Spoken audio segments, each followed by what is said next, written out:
It's a new day, an exciting day, dear friends, in the heart of Napa Valley. Why it's so exciting? From the mayor to all the local authorities, we're going to be able very soon to reopen and to be back to some type of normality. So don't think we will escape from the idea to continue our fabulous happy hour, because we will continue. But it's exciting because now you can take your car, your plane, any means of transformation, and you can be here and we could welcome you. So we'll make a big special announcement whenever we hear the official news, but it's 5:03 on very famous June 4th, and we will be soon reopening. I want to thank all of you for coming. I could see Alena, Ilona, Denise, Robert, Melissa Lynch, Jen Lombard is here with us on the music. Dylan, the king of technology, as we can hear, is with us too. Patrick Egan with his double mask. And then of course we have Julia Jakes. So dear friends, now is an exciting time to basically tell you all about another world. And as the music appeases itself, here we are celebrating another day in the wine country. And this day is with a very important wine, number 8. And why number 8? It's the two sides of you, the two sides of your personality, the sides we know and the side we don't know.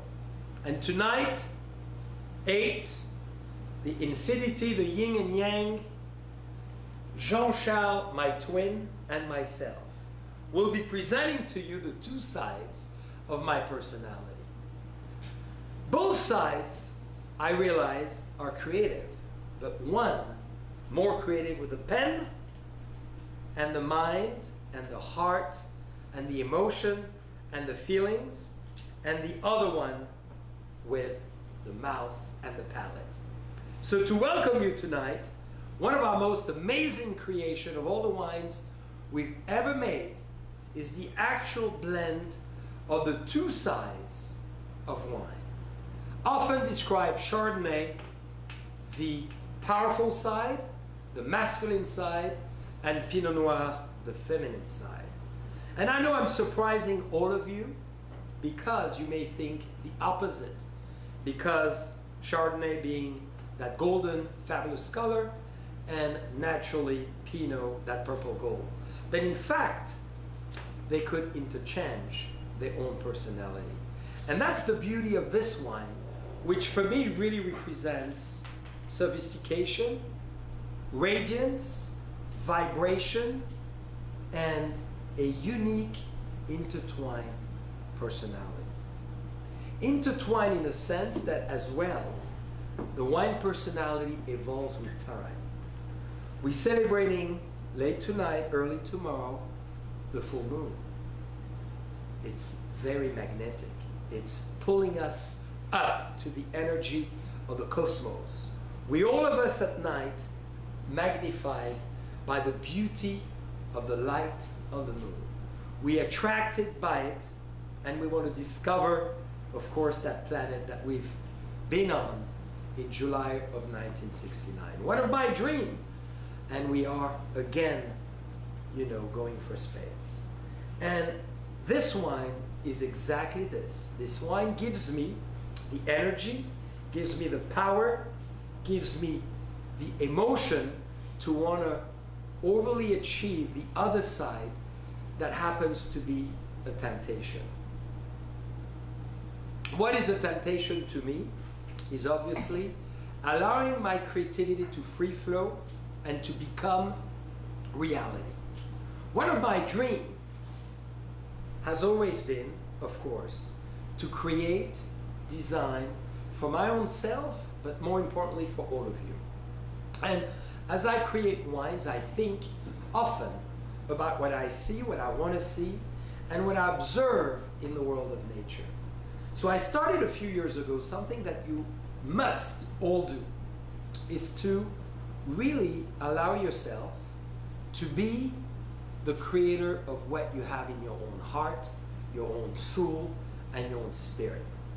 Take a pencil and start to sketch, and start to basically sketch what you see, what you don't see, and what you imagine. And this is really, wine helps you, of course, to be even more creative. The more you drink, of course, sometimes the more creative you become. And I really started by looking at nature and Mother Nature and feeling, how can I transcend Mother Nature and be with Mother Nature at all time and wear Mother Nature? And there was a lot of great designers that inspired me within this, from Webb to Hermès to Dior to, of course, Cartier, to all those great brands, Van Cleef & Arpels and others, who took the element of Mother Nature, the minerals, the gold, the platinum, all the great gift of Mother Nature, and mounted them in motion to adorn our body. And you all know the history of jewelry has been, for men and women, always something very important. Why so important? Because it really brought the energy of the self and allowed for anyone, a man or woman, to showcase the personality beyond what you see inside. This is why in the culture of France, as an example, Louis XIV was very well known to wear jewelry and to promote jewelry for men equally for women. In the world of India, Africa, and many other cultures, jewelry has always adorned the human body. It's a symbol of beauty, it's a symbol of expression, it's a symbol of the stone of your month, of your year, and it's a symbol of really who you are.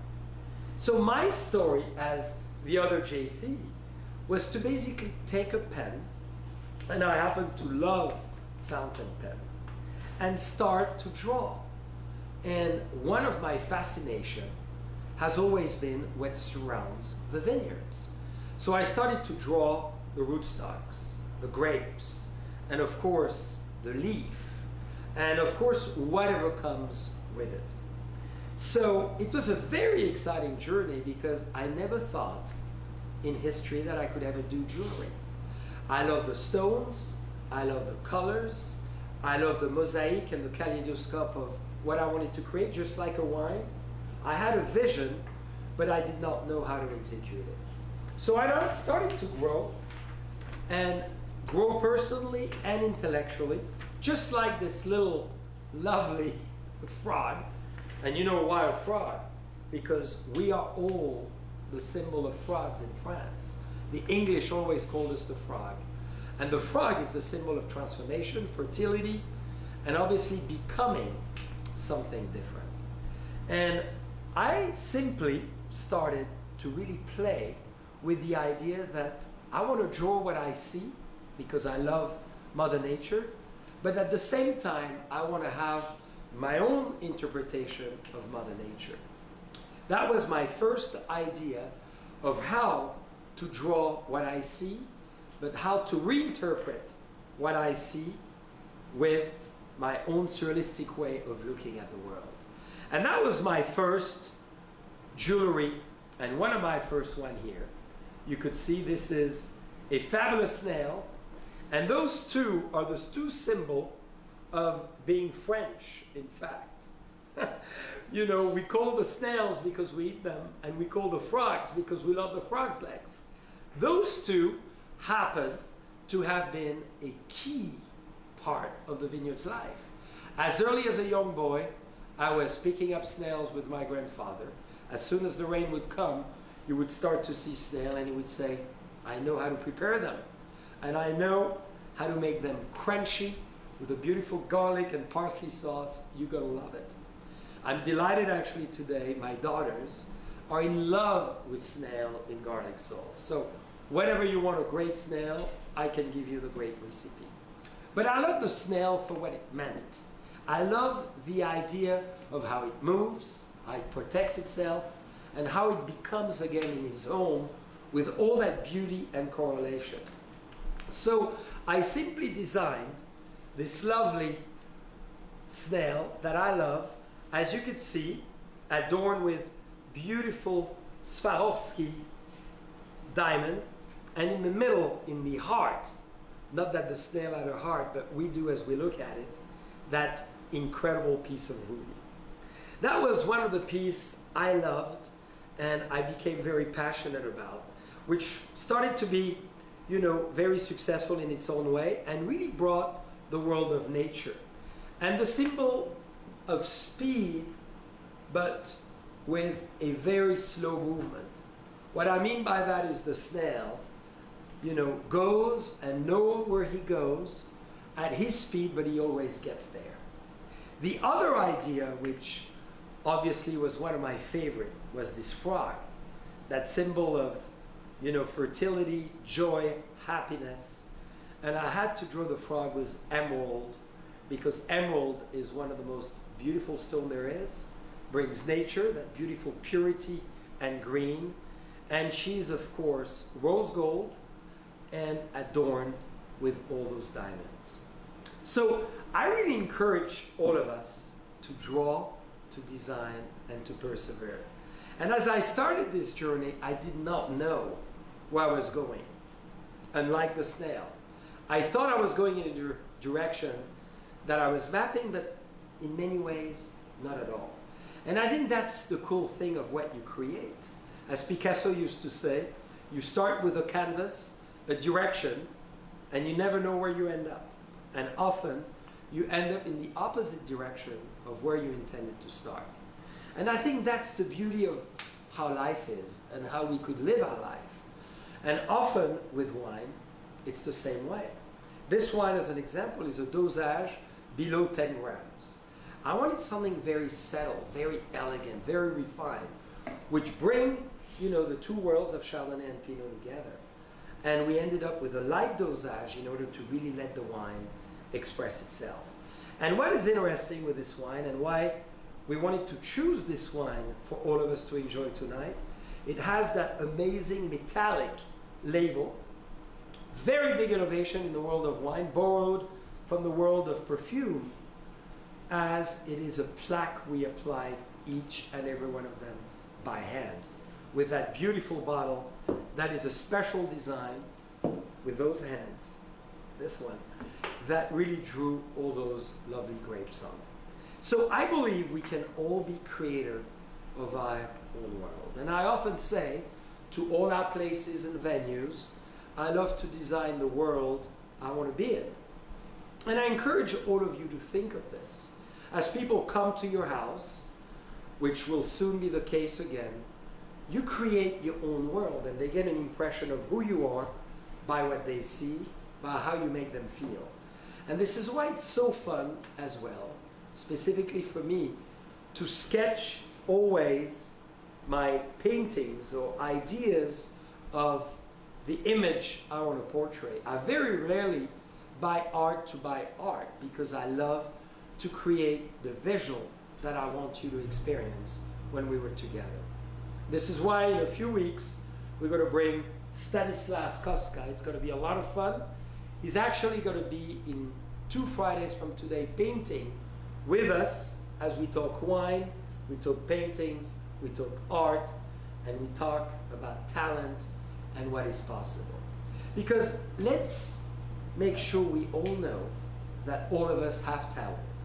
Talent is anywhere in your mind, in your body, in your heart, in your soul. It's how you succeed to unlock it. And I never, and I still don't, believe that I'm a jewelry designer by any stretch of the imagination. But I'm willing to go to the next level and eventually attempt to produce it all the way as I imagine it so you can enjoy it. And as you can see today, I'm full of the jewelry I produce. And I want to say to all of us, why not being different? Why not daring to be different? For men or women, it's irrelevant. We are all one, and we should all assert who we are and who we look, how we want to look, and how we want to be dressed, and so forth. I believe, specifically in those days, into not only freedom of expression, liberty and assertion about our style. We could be a tribe in Africa, we could be belonging to a certain order in India, we could be part of a certain movement in China or in the US or whichever country. The world is such a beautiful place that we have ideas to take and bring back home from everywhere. And that, I believe, what makes the world a beautiful place. On that note, I want to introduce you a parallel of a wine now with the next set of jewelry. This one was focusing on nature and obviously more the world of Burgundy. So this is why you have number 8, which really corresponds to balance and sophistication. Now, I'm very thrilled to introduce you to number 76, a wine which is spicy, luscious, and at the same time extremely elegant. And 76 represent the symbol of what is sometimes thought as impossible happens to become possible. Why? In 1976, hence the number, the famous Judgment of Paris. A judgment that changed the world of wine. You remember our great discussion a few weeks ago with the wonderful Stephen Spurrier, who organized the Judgment of Paris that changed the course of the world. American wine came first, and suddenly Chardonnay, Cabernet Sauvignon from California became on the world stage. Very exciting time. I created this wine with this intention, to really have the world discover an incredible Napa Valley Chardonnay, to the image of what happened almost 50 years ago. The symbol in jewelry that I wanted to associate to this is in fact the very famous dove. The dove is the symbol of possibilities, symbol of going high and far, the symbol of love, and of course, the symbol that really represents unity in the world. As I was thinking about the design of this bird that I love, I offered my lovely wife 2 doves, dove, which are the symbol of passion and love, as well with the idea of peace, freedom, and equality. And this is a very important moment in the 21st century. And when Picasso, in fact, designed for UNICEF and the UNESCO the dove in the 60s, he thought of that great sense of freedom. A dove that is in one movement on a piece of paper, drawn as is, and really represent, you know, the idea of the bird that flies very high, just like this. And that bird he designed on the head of someone on both sides represents really the idea of going high and going beyond all what we've known on earth. And I share obviously those values, and I wanted to really draw this amazing dove. And I say amazing because it's a big take on the actual dove, which is Mother Nature, which is all about beauty, style, elegance, sophistication, and very importantly, possibilities. And as you can see, this dove, adorned with emerald, is actually bringing the grapes to the new world that we're living here in the US, and a new world of possibilities, a new world of discoveries, and a new world of self-assertion, recognition, and obviously belief that everything is possible. And this has been really one of my favorite. This is why here you could see the dove is high, but the frog is catching up, and they both drawn with rose gold, which is one of my favorite gold color. You know, elegant, refined, sophisticated, and probably one of the most tamed of all the different you know, minerals. Now, to accompany this jewelry, I thought we could pair it with one of the pieces that could be seen as maybe provocative. And I love this level of provocation. I was raised one religion. I believe in all of them.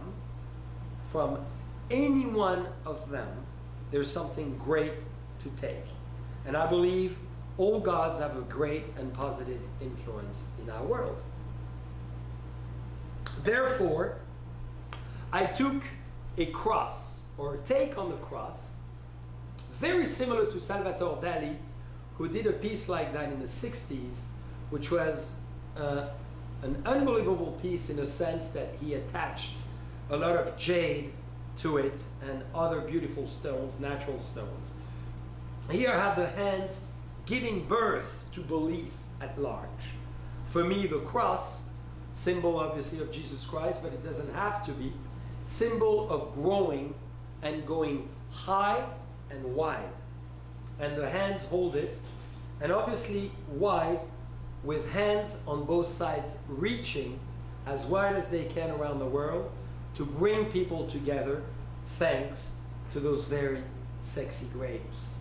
This is as well the symbol of the rootstocks, which is pearlized with a beautiful Tahitian pearl of different sizes. And you could say it's about femininity too, and the balance of life, the balance in our life, and the balance of the love of wine. As you could see, red grapes on both sides, which could be the symbol of feeding, the symbol maybe of the breast giving birth to the grapes. So there's a lot of thinking in those, and you may think, what is he smoking sometimes at night? He's not. My only temptation and realization of temptation, thanks to my irresistible wife, who is a great inspiration. She's my muse. As you could see, I'm wearing Gina's Kiss. And the wine, those two components are enough to keep coming with great ideas. And I hope you're all enjoying as well a glass of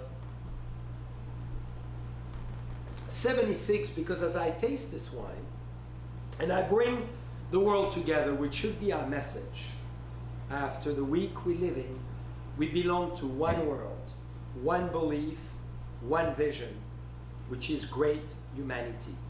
And that's what we should defend.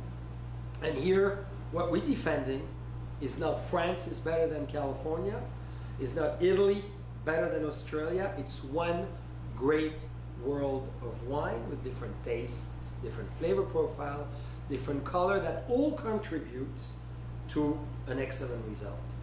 So this is really, as a subliminal message, what I want everybody to believe and be part of.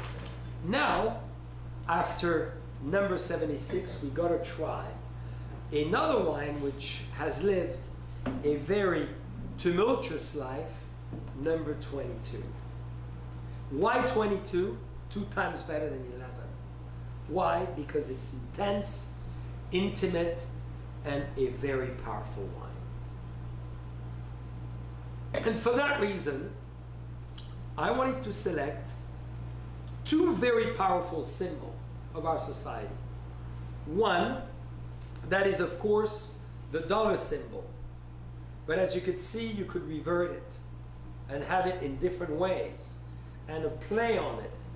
Very similar to Andy Warhol during the pop art movement in the late 60s, where he reverted the signs of the dollar with different colors. And what's the meaning of money? And I wanted to do this one, of course, intertwined slightly differently. And not only with pearl, which is one of the most beautiful gifts of the oyster, but at the same time, the ruby, which happens to be my very favorite stone. So the idea of this sign is for me very important, because as materialistic as you think I am, I'm in fact wanting to have great things, to be able to share great things with you. My pleasure comes not in having them for myself, but having them for all of us.